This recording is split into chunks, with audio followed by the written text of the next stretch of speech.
How to draw an isometric tub. First, setting your canvas.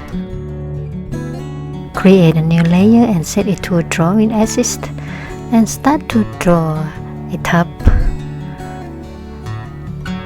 You can draw a square shape first, then add the curve at the corners later.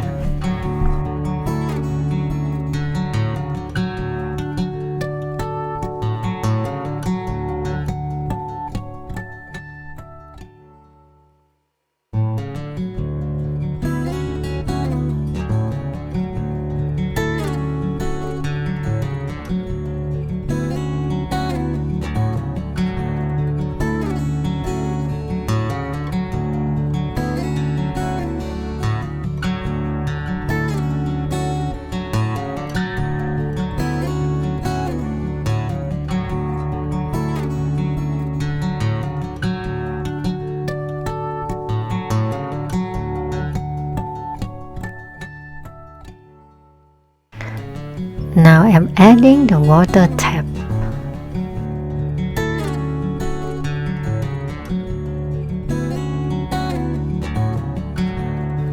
It's done.